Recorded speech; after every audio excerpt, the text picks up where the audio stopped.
Hi ಎಲ್ಲ big boss ಲವರ್ಸ್ಗೆ ನನ್ನ ಕಡೆಯಿಂದ ಬಿಗ್ ಹಾಯ್. ಕ್ವಾಟ್ಲೆ ಕಿಚನ್ ಸೀಸನ್ 2 ನ ಸಂಡೇ ಎಪಿಸೋಡ್ನ ರಿವ್ಯೂ ಜೊತೆ ನಿಮ್ಮ ಮುಂದೆ ಬಂದಿದ್ದೀನಿ. ಸಂಡೇ ಎಪಿಸೋಡ್ ಏನಿದೆ ಕ್ವಾಟ್ಲೆ ಕಿಚನ್ ಸೀಸನ್ 2 ನ ಎಪಿಸೋಡ್ ಸೂಪರ್ ಆಗಿತ್ತು, ನೆಕ್ಸ್ಟ್ ಲೆವೆಲಲ್ಲಿ ಇತ್ತು. ನಿಜವಾಗ್ಲೂ ಸ್ಯಾಟರ್ಡೇ ಎಪಿಸೋಡ್ ಹೆಂಗಿತ್ತು ಅದಕ್ಕಿಂತ ಡಬಲ್ ಚೆನ್ನಾಗಿತ್ತು. ಕ್ವಾಟ್ಲೆ ಕಿಚನ್ ಸೀಸನ್ 2 ನ ನೀವು ಯಾರೆಲ್ಲ ನೋಡಿದ್ರಿ ನನಗೆ ಕಮೆಂಟ್ ಮಾಡಿ. ಓಕೆ, ಪಟಾಪಟ್ ಮುಗಿಸ್ಬಿಡ್ತೀನಿ. ಸಂಡೇ ಕ್ವಾಟ್ಲೆ ಕಿಚನ್ ಸೀಸನ್ 2 ನ ಎಪಿಸೋಡ್ ಹೆಂಗಿತ್ತಂತ ನೋಡೋದಾದರೆ, ಫಸ್ಟು ನಮ್ಮ ಭವಿಷ್ಯ ಅವರು ಫಸ್ಟು ಸಂಡೇ ಎಪಿಸೋಡಲ್ಲಿ ಫಸ್ಟ್ ಬಂದಿದ್ದೆ ನಮ್ಮ ಭವಿಷ್ಯ ಅವರು ಯಾರು ಅಂತ ನಿಮ್ಮೆಲ್ಲರಿಗೂ ಗೊತ್ತು. ನಮ್ಮ ಗಂಧದ ಗುಡಿ ಸೀರಿಯಲಲ್ಲಿ ಹೀರೋ ಆಗಿ ಆ್ಯಕ್ಟ್ ಮಾಡ್ತಾ ಇದ್ದಾರೆ ನಮ್ಮ ಭವಿಷ್ಯ ಅವರು. ಕುಕ್ಕಾಗಿ ಎಂಟ್ರಿ ಕೊಟ್ಟಿದ್ದಾರೆ ಕ್ವಾಟ್ಲೆ ಕಿಚನ್ ಸೀಸನ್ 2ಗೆ. ಭವಿಷ್ಯ ಅವರು ಬಂದ ತಕ್ಷಣವೇ ನಮ್ಮ ರಕ್ಷಿತಾಗೆ ಕಾಲ್ಗೆಜ್ಜೆ ಕೊಟ್ಟು, ಅದು ಕೂಡ ಕಾಲ್ ಮೇಲೆ ಅವ್ರ ಕಾಲಿಟ್ಟು ಗೆಜ್ಜೆ ಹಾಕಿ ಪ್ರಪೋಸ್ ಮಾಡಿದರು. ಅಂದರೆ ಲವ್ ಪ್ರಪೋಸ್ ಮಾಡಿ ನಮ್ಮ ರಕ್ಷಿತನಿಗೆ ಕಾಲ್ಗೆಜ್ಜೆ ಕೊಟ್ಟು ಲವ್ ಪ್ರಪೋಸ್ ಮಾಡೋದ್ರ ಜೊತೆಗೆ ಒಂದು ಹಾಡಿಗೆ ಡ್ಯಾನ್ಸ್ ಕೂಡ ಮಾಡಿದ್ರು ರಕ್ಷಿತ್ ಅವ್ರನ್ನ ಕರ್ಕೊಂಡು. ನಿಜವಾಗ್ಲೂ ರಕ್ಷಿತ್ ಹಂಗೆ ನಾಚಿ ನೀರಾದ್ಲು ಅಂತಲೇ ಹೇಳ್ಬೋದು. ಫುಲ್ ಶೈ ಆಗ್ಬಿಟ್ಲು ನಮ್ಮ ರಕ್ಷಿತ. ನಿಜವಾಗ್ಲೂ ಭವಿಷ್ ಮತ್ತು ರಕ್ಷಿತ್ ಅವ್ರನ್ನ ನೋಡ್ತಾ ಇದ್ರು, ನನಗೂ ಕೂಡ ಖುಷಿ ಆಯಿತು. ರಕ್ಷಿತಾ ನಿಜವಾಗ್ಲೂ ನ್ಯಾಚುರಲ್ ಆಗಿ ಬ್ಲಶ್ ಆಗ್ತಾ ಇದ್ಲು, ತುಂಬಾ ಶೈ ಆಗ್ತಾ ಇದ್ಲು. ಮತ್ತು ನಮ್ಮ ಭವಿಷ್ಯ ಅವರ ಈ ಕಾಲ್ಗೆಜ್ಜೆ ಕೊಟ್ಟು ಪ್ರಪೋಸ್ ಮಾಡಿದ್ದು ತುಂಬಾ ನ್ಯಾಚುರಲ್ ಆಗಿತ್ತು, ನನಗಂತೂ ಇಷ್ಟ ಆಯಿತು.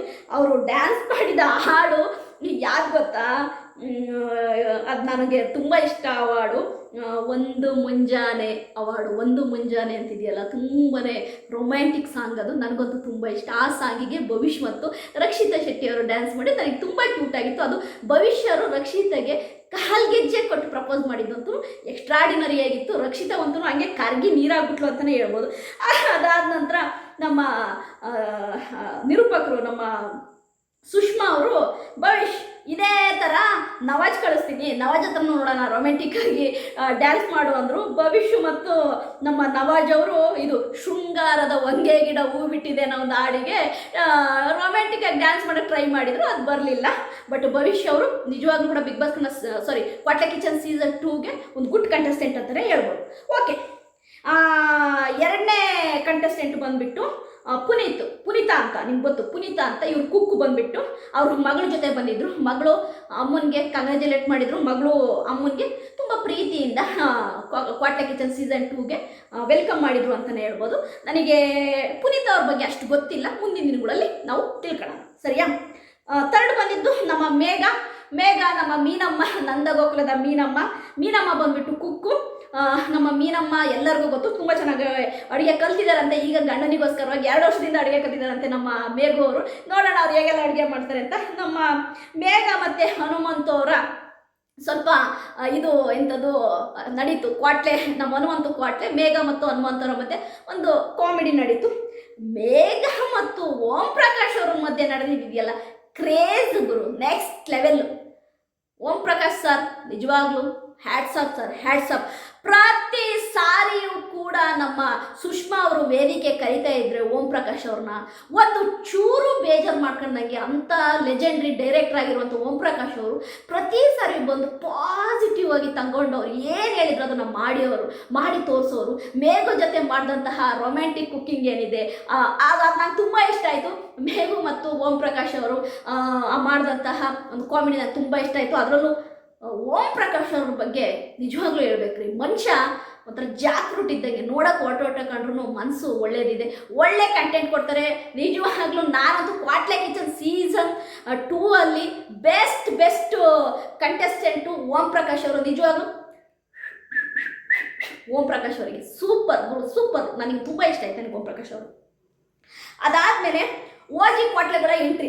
ಓಜಿ ಕ್ವಾಟ್ಲೆಗಳು 4 ಜನ ಒಟ್ಟಿಗೆ ಎಂಟ್ರಿ ಕೊಟ್ಟರು. ಯಾರಪ್ಪ ಓಜಿ ಕ್ವಾಟ್ಲೆಗಳು ಬಿಗ್ ಬಾಸ್ ಕ್ವಾಟ್ಲೆ ಕಿಚನ್ ಸೀಸನ್ 2ಗೆ ಅಂತ ನೋಡೋದಾದರೆ, ತುಕಾಲಿ ಸಂತೋಷ್, ಸೂರಜ್ ಕುಮಾರ್, ಪ್ರಶಾಂತ್ ಗೌಡ ಮತ್ತು ವಾಣಿ, ಈ 4 ಓಜಿ ಕ್ವಾಟ್ಲೆಗಳು. ನಿಮಗೆ ಗೊತ್ತು ಕ್ವಾಟ್ಲೆಗಳನ್ನ ನೀವು ನಮ್ಮ ಯಾದಪ್ಪ ಕ್ವಾಟ್ಲೆ ಕಿಚನ್ ಸೀಸನ್ 1 ಕೂಡ ನೀವು ನೋಡಿರ್ತೀರ. ಇವ್ರು ಬಂದಿರ್ತಾರೆ. ಇವ್ರು 4 ಜನ ಸ್ವಲ್ಪ ಕಾಮಿಡಿ ಮಾಡಿದರು, ತುಂಬ ಚೆನ್ನಾಗೇ. ಇವರು ಯಾಕೆಂದರೆ ಕಂಟಿನ್ಯೂಸ್ ಆಗಿ ನಮಗೆ ಕಾಮಿಡಿ ಕಿಲಾಡಿಗಳಲ್ಲಿ ಇವ್ರನ್ನ ನೋಡೋದ್ರಿಂದ ಇವರು ಕ್ವಾಟ್ಲೆ ಕಿಚನ್ ಸೀಸನ್ 2 ಅಲ್ಲಿ ಒಳ್ಳೆ ಫನ್ ಮಾಡ್ತಾರೆ. ಒಳ್ಳೆ ಓಜಿ ಕ್ವಾಟ್ಲೆಗಳು ಅಂತ ಒಂದು ಹೆಸರು ಬೇರೆ ತಗೊಂಡಿದ್ದಾರೆ. ನೋಡೋಣ ನೆಕ್ಸ್ಟ್ ಎಪಿಸೋಡಲ್ಲಿ ಏನು ಮಾಡ್ತಾರೆ ಅಂತ. 4 ಕುಕ್ಕಾಗಿ ಬಂದಂಥವ್ರು ಸಮೀಕ್ಷಾ ಬ್ಯೂಟಿಫುಲ್ ವಾಯ್ಸು, ನೋಡೋಕ್ಕಂತೂ ತುಂಬಾ ಸುಂದರವಾದ ಹುಡುಗಿ. ಸಮೀಕ್ಷಾ ಬಗ್ಗೆ ಹೇಳಬೇಕು ಅಂತಂದರೆ ತುಂಬ ಸಾಫ್ಟಾಗಿ ಮಾತಾಡ್ತಾರೆ. ಕುಕ್ಕಿಂಗು ಕೂಡ ಈಗ ಕಲಿತಾ ಇದ್ದಾರಂತೆ. Samiksha 100% Bigg boss Kannada season 13 contestant 100%. Samiksha ಬಂದೇ ಬರ್ತಾರೆ. ನಿಜವಾಗ್ಲೂ ಎಲ್ಲರಿಗೂ ಇಂಪ್ರೆಸ್ ಆದರು ಸಮೀಕ್ಷಾ. ನನಗಂತೂ ತುಂಬ ಇಷ್ಟ ಆದರು. ಸಮೀಕ್ಷಾ ಬಗ್ಗೆ ನನಗೆ ಅಷ್ಟಾಗಿ ಗೊತ್ತಿಲ್ಲ. ನೋಡೋಣ ನೆಕ್ಸ್ಟ್ ಇದರೊಳಗೆ ಎಪಿಸೋಡಲ್ಲಿ ಸಮೀಕ್ಷಾ ಏನು ಎತ್ತ ಅನ್ನೋ ನಮಗೆ ಗೊತ್ತಾಗುತ್ತೆ. ಓಕೆ, 5 ನಮ್ಮ ಮಾಸ್ ಹೀರೋ, ನಮ್ಮ ಕ್ಯೂಟ್ ಆಗಿ ಮಾತನಾಡುವಂತಹ ನಮ್ಮ ಬಿಗ್ ಬಾಸ್ ಕನ್ನಡ ಸೀಸನ್ 12ನ ವೈಲ್ಡ್ ಕಾರ್ಡ್ ಕಂಟೆಸ್ಟೆಂಟ್ ಆಗಿ ಬಂದಂತಹ, ನಮ್ಮೆಲ್ಲರ ಮನಸ್ಸನ್ನು ಗೆದ್ದಂತಹ, ಸಕ್ಸಸ್ಫುಲ್ಲಾಗಿ ಕಲರ್ಸ್ ಕನ್ನಡ ವಾಹಿನಿಯಲ್ಲಿ ರನ್ ಆಗ್ತಿರುವಂತಹ ಪವಿತ್ರ ಬಂಧನ ಸೀರಿಯಲ್ನ ಹೀರೋ ನಿಮ್ಮೆಲ್ಲರ ಪ್ರೀತಿಯ ಸೂರಜ್ ಅವರು ಬಂದರು. ಸೂರಜ್ ಅವರು ಬಂದ್ಬಿಟ್ಟು ಕುಕ್ಕು. ಸೂರಜ್ ಅವರು ಬರ್ತಾನೆ ಎದೆಯೊಳಗಡೆ ಗಿಟ್ಟಾರು ಅನ್ನೋ ಒಂದು ಸಾಂಗಿಗೆ ತುಂಬ ಚೆನ್ನಾಗಿ ಡ್ಯಾನ್ಸ್ ಮಾಡ್ತಾ ಎಂಟ್ರಿ ಕೊಟ್ಟರು. ನಮ್ಮ ಸೂರಜ್ ಅವರು ತುಂಬ ಅಂದರೆ ಸೂರಜ್ ಅವರು ನಿಜವಾಗ್ಲೂ ಇವಾಗ ಫ್ಯಾನ್ಸನ್ನು ತುಂಬ ಸಂಪಾದನೆ ಮಾಡ್ತಾ ಇದ್ದಾರೆ. ನಿಜವಾಗ್ಲೂ ಗ್ರೇಟ್. ಅದಾದ ನಂತರ ನಮ್ಮ ಸೂರಜ್ ಅವರಿಗೋಸ್ಕರವಾಗಿ ಅವರ ಫ್ಯಾನ್ಸ್ಗಳು ಹುಡುಗಿರು ವಿಡಿಯೋನ ಹಾಕಿದ್ರು, ಪ್ಲೇ ಮಾಡಿದರು. ಅಂದರೆ ಸೂರಜ್ ಅವರು ಅಂದರೆ ಇಷ್ಟ, ಸೂರಜ್ ಅವರು 6 ಪ್ಯಾಕ್ ಇಷ್ಟ, ಸೂರಜ್ ಅವರು ಬನಿಯನಲ್ಲಿ ಅಡುಗೆ ಮಾಡಬೇಕು, ಹಾಗೆ ಹೀಗೆ ಅಂತ ಹುಡುಗಿರು ಗೊತ್ತಲ್ವಾ. ಅಂದರೆ ಅವ್ರಿಗೆ ಇಷ್ಟ ಆಗಿರೋ ಹುಡುಗ ಹೇಗೆ ಅನ್ನೋದನ್ನ ಹೇಳಿದ್ರು. ಸೂರಜ್ ಅವರು ಓಕೆ ಅಂತ ಕತ್ತಲ್ಲಾಡಿಸಿದ್ರು. ಆಮೇಲೆ ನಮ್ಮ ಸೂರಜ್ ಅವರು ಕೆನಡಾದಲ್ಲಿದ್ದಾಗ ಒಂದು ರೆಸ್ಟೋರೆಂಟಲ್ಲಿ ಕುಕ್ಕಾಗಿ ವರ್ಕ್ ಮಾಡಿದಾರಂತೆ. ಅಂದರೆ ನಾರ್ತ್ ಇಂಡಿಯನ್ ಡಿಶಸ್ ಅವ್ರಿಗೆ ತುಂಬ ಚೆನ್ನಾಗಿ ಬರುತ್ತಂತೆ, ಕ್ಯೂಸಿಸ್ ಚೆನ್ನಾಗಿ ಬರುತ್ತೆ. ನಾನು ಅಲ್ಲಿ ಕೆನಡಾದಲ್ಲಿ ನಾನು ಕುಕ್ಕಾಗಿ ವರ್ಕ್ ಮಾಡಿದ್ದೀನಿ ಒಂದು ರೆಸ್ಟೋರೆಂಟಲ್ಲಿ, ಹಾಗಾಗಿ ನನಗೆ ಕುಕ್ಕಿಂಗ್ ಚೆನ್ನಾಗಿ ಬರುತ್ತೆ ಅಂದರು. ಅದಕ್ಕೆ ನಮ್ಮ ಮೇಘನಾ ರಾಜ್ ಅವರು ಹೇಳಿದ್ರು, ಹಂಗಾರೆ ಸೂಪರು, ನಾವು ಸೂರಜ್ ಅವರು ಮಾಡುವಂತಹ ಕೆಲವಷ್ಟು ಅವರ ಸ್ಟೈಲ್ನ ಅಡುಗೆಗಳನ್ನ ತಿನ್ಬೋದು ಅಂತ ತುಂಬಾ ಅಪ್ರಿಷಿಯೇಟ್ ಮಾಡಿದರು. ನನಗಂತೂ ಗೊತ್ತಿರಲಿಲ್ಲ ಇದು. ನಮ್ಮ ಸೂರಜ್ ಅವರಿಗೆ ತುಂಬ ಚೆನ್ನಾಗಿ ಅಡುಗೆ ಬರುತ್ತೆ ಅನ್ನೋದು ನನಗೆ ಈಗ ಸೂರಜ್ ಅವರು ಹೇಳಿದ ಮೇಲೆ ಗೊತ್ತಾಗ್ತದೆ. ಅವರು ಕುಕ್ಕಾಗಿ ಕೆನಡಾದಲ್ಲಿ ವರ್ಕ್ ಮಾಡಿದ್ದಾರೆ ಅನ್ನೋದು. ಅದಾದ ನಂತರ ಕೊನೆಯ ಕ್ವಾಟ್ಲೆಗಳು ಇಬ್ಬರು ಬಂದರು. ಇವರು ನ್ಯೂ ಎಂಟ್ರಿ, ಅಂದರೆ ಕ್ವಾಟ್ಲೆ ಕಿಚನ್ ಸೀಸನ್ 1ನಲ್ಲಿ ಈ ಕ್ವಾಟ್ಲೆಗಳಿರಲಿಲ್ಲ. ಇವರು ಕ್ವಾಟ್ಲೆ ಕಿಚನ್ ಸೀಸನ್ 2ಗೆ ನ್ಯೂ ಎಂಟ್ರಿ. ಯಾರಪ್ಪ ಅಂತ ನೋಡೋದಾದರೆ ನಮ್ಮ ಬಿಗ್ ಬಾಸ್ನ ಪ್ರಿಯಾಂಕಾ, ನಿಮಗೆ ಗೊತ್ತಲ್ವಾ, ಅಗ್ನಿಸಾಕ್ಷಿ ಫೇಮಸ್ ಪ್ರಿಯಾಂಕಾ, ಮತ್ತು ಅವ್ರ ಜೊತೆ ಆಸಿಯಾ ಬೇಗಮ್ ಅಂತ. ಆಸಿಯಾ ಬೇಗಮ್ ಯಾರು ಅಂತ ನನಗೆ ಅಷ್ಟಾಗಿ ಗೊತ್ತಿಲ್ಲ. ಆಸಿಯಾ ಬೇಗಮ್ ಮತ್ತು ಪ್ರಿಯಾಂಕಾ ಬಂದರು. ಕ್ವಾಟ್ಲೆ ಕೂಡ 2 ಹೆಣ್ಮಕ್ಳು ಇವರಂತೂ ನೆಕ್ಸ್ಟ್ ಲೆವೆಲ್ ಕ್ವಾಟ್ಲೆ ಕೊಡ್ತಾರೆ. ನೋಡೋಣ, ವೆಯ್ಟ್ ಮಾಡಿ. ಓಕೆ, ಅದಾದ ನಂತರ 6 ಕಂಟೆಸ್ಟೆಂಟ್ ಆಗಿ ತಾಂಡವ್ ಅವ್ರು ಬಂದರು. ತಾಂಡವ್ ಅವ್ರು ಬಂದುಬಿಟ್ಟು ಕುಕ್ಕಾಗಿ ಬಂದಿದ್ದಾರೆ. ತಾಂಡವ್ ನೋಡೋಕ್ಕೆ ಮಾತ್ರ ಒಳ್ಳೆ ಹೀರೋ ಥರ ಸೂಪರಾಗಿ ಹ್ಯಾಂಡ್ಸಮ್ ಆಗಿದ್ದಾರೆ. ಅದೇ ರೀತಿ ಮನುಷ್ಯ ಕೂಡ ರಗಡಾಗಿದ್ರು ಮಾತ್ರ ತುಂಬ ಸ್ಮೂತು, ತುಂಬಾ ಆಯಿತಾ, ತುಂಬ ಚೆನ್ನಾಗಿ ಮಾತಾಡ್ತಾರೆ ಸ್ಮೂತಾಗಿ. ನಮ್ಮ ಜೋಡಿ ಅಕ್ಕಿಯ ಹೀರೋ, ಜೀ ಕನ್ನಡ ವಾಹಿನಿಯಲ್ಲಿ ಜೋಡಿ ಅಕ್ಕಿ ಎಂಥ ಸೂಪರ್ ಹಿಟ್ ಆಯಿತು, ನಿಮ್ಮೆಲ್ಲರಿಗೂ ಗೊತ್ತು. ಅವರ ಆ ಒಂದು ಸೀರಿಯಲ್ನ ಹೀರೋ ತಾಂಡವ್ ಅವರು ಕೂಡ ಕುಕ್ಕಾಗಿ ಬಂದಿದ್ದಾರೆ. ನಿಜವಾಗ್ಲೂ ತಾಂಡವ್ ಅವರು ಕೂಡ ಕ್ವಾಟ್ಲೆ ಕಿಚನ್ ಸೀಸನ್ 2ಗೆ ನಿಜವಾಗ್ಲೂ ಒಂದು ಬೆಸ್ಟ್ ಕಂಟೆಸ್ಟೆಂಟ್ ಅಂತಲೇ ಹೇಳ್ಬೋದು.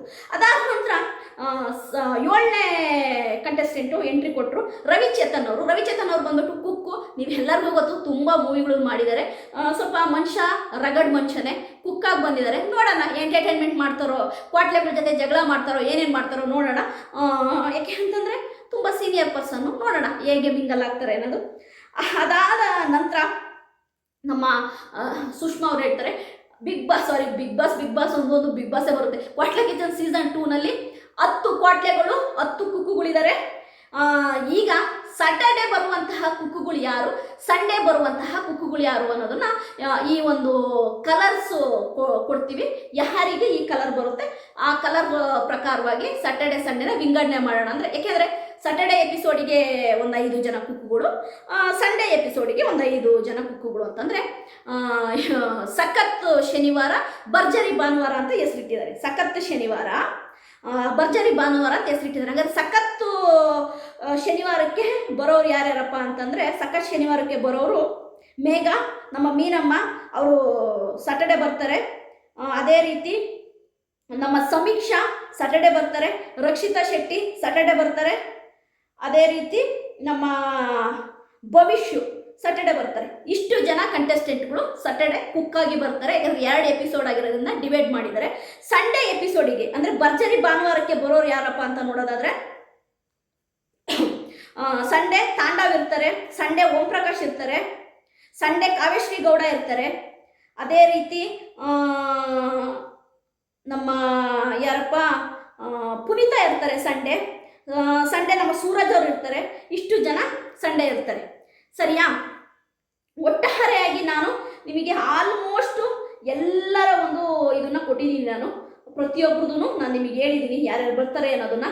ಅದೇ ರೀತಿ ಕ್ವಾಟ್ಲೆ ಕಿಚನ್ ಸೀಸನ್ 2ನ ಸಂಡೇ ಎಪಿಸೋಡ್ ಹೇಗಿತ್ತು ಅನ್ನೋದನ್ನ ನಿಮಗೆ ಹೇಳಿದ್ದೀನಿ. ನಿಜವಾಗ್ಲೂ ಸೂಪರ್ ಆಗಿತ್ತು, ನೆಕ್ಸ್ಟ್ ಲೆವೆಲ್ ಇತ್ತು.